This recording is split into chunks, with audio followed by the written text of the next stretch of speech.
గోదావరి తీరంలో రాజకీయం గరంగరంగా మారుతోంది. పొత్తు రాజకీయంపై అసంతృప్తి ఉవ్వెత్తున ఎగిసిపడుతోంది. తమ పార్టీకి కేటాయించిన సీట్లపై జన సైనికులు సంతృప్తి చెందటం లేదు.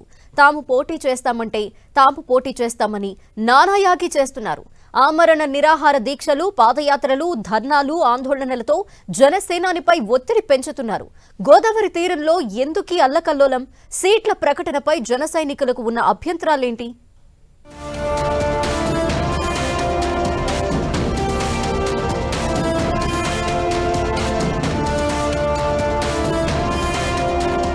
టీడీపీ జనసేన పొత్తు ఎలాంటి ఫలితం ఇస్తుందనే ఉత్కంఠ పెరిగిపోతోంది. రెండు పార్టీలు ఉమ్మడిగా తొలి జాబితా విడుదల చేసిన నాటి నుంచి చాలా నియోజకవర్గాల్లో అసంతృప్తి స్వరాలు వినిపించాయి. ముఖ్యంగా జనసేన బలంగా ఉన్నట్లు చెబుతున్న గోదావరి జిల్లాల్లో ఈ పరిస్థితి మరీ తీవ్రంగా ఉంది.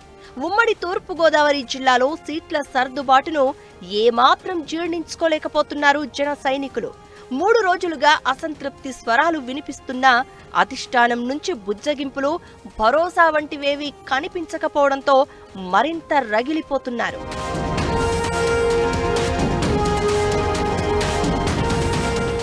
ఉమ్మడి తూర్పు గోదావరి జిల్లాలో మొత్తం 19 స్థానాలున్నాయి.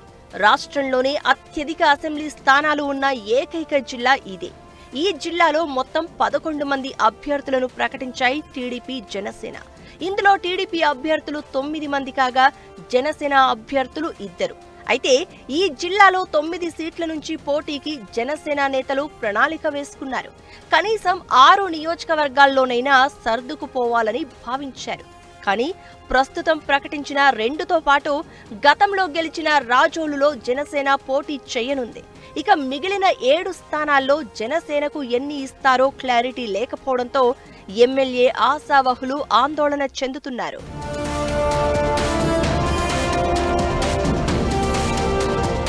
జిల్లాలో జగ్గంపేట, పెద్దాపురం, మండపేట, కొత్తపేట, ముమ్మిడివరం సీట్లను టీడీపీ తీసుకోవడంపై జనసేన నేతలు ఆగ్రహం వ్యక్తం చేస్తున్నారు. ఈ 5 సీట్లలో ఖచ్చితంగా పోటీ చేయాలనే ఉద్దేశంతో చాలా కాలంగా అక్కడ పనిచేసుకుంటున్నారు జనసేన నేతలు. అయితే ముందస్తు సమాచారం ఏదీ లేకుండా ఏకంగా టికెట్ల ప్రకటనతో కంగుతిన్న జనసేన నేతలు తమ భవిష్యత్ ఏంటని అధిష్టానాన్ని నిలదీస్తున్నారు. ఈ సీట్లలో కొన్నైనా తిరిగి తీసుకోవాలని అధినేత పవన్ కు అల్టిమేటం జారీ చేస్తున్నారు.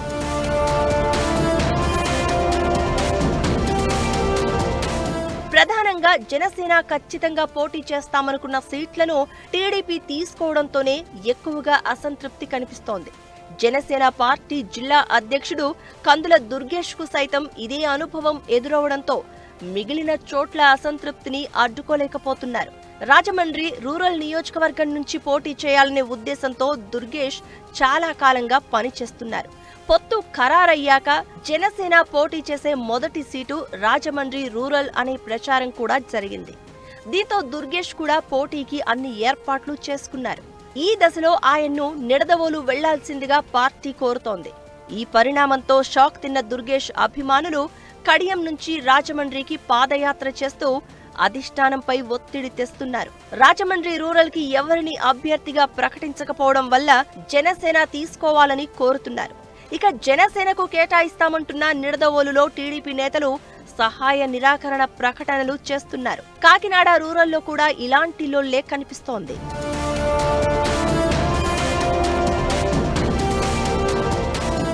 ఇక జగ్గంపేట, కొత్తపేట, పెద్దాపురం నియోజకవర్గాల్లోనూ అసంతృప్తి నేతలు ధిక్కార స్వరాలు వినిపిస్తున్నారు.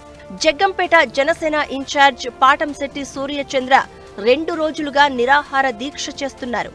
జగ్గంపేటను టీడీపీకి కేటాయించడాన్ని జీర్ణించుకోలేని సూర్యచంద్ర అచ్యుతాపురంలో అమ్మవారి గుడిలోకి వెళ్లి ఆమరణ దీక్షకు పూనుకోవడం హీట్ పుట్టిస్తోంది. మరోవైపు పి గన్నవరం నియోజకవర్గంలోనూ గందరగోళం నెలకొనడం కూటమిపై ప్రభావం చూపుతోంది. రాజోలు నియోజకవర్గాన్ని జనసేనకు కేటాయించడంతో పి గన్నవరం టికెట్ ఆశించిన మాజీ మంత్రి గొల్లపల్లి సూర్యారావు టీడీపీకి రాజీనామా చేశారు. పి గన్నవరం టికెట్ను తనకు కాదని మహాసేన రాజేష్ కు కేటాయించడంతో సూర్యారావు వైసీపీలో చేరిపోయారు. ఇక్కడ 2 పార్టీల కార్యకర్తలు కూడా మహాసేన రాజేష్ అభ్యర్థిత్వాన్ని వ్యతిరేకిస్తున్నాయని చెప్తున్నారు.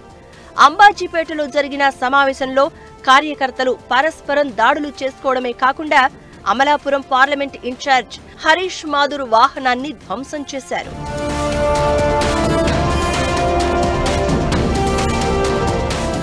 ఇలా కీలకమైన తూర్పు గోదావరి జిల్లాలో కూటమి రాజకీయం గరంగా మారడంతో పొత్తు రాజకీయం సాఫీగా కొనసాగుతుందా అన్న సందేహాలు వ్యక్తమవుతున్నాయి.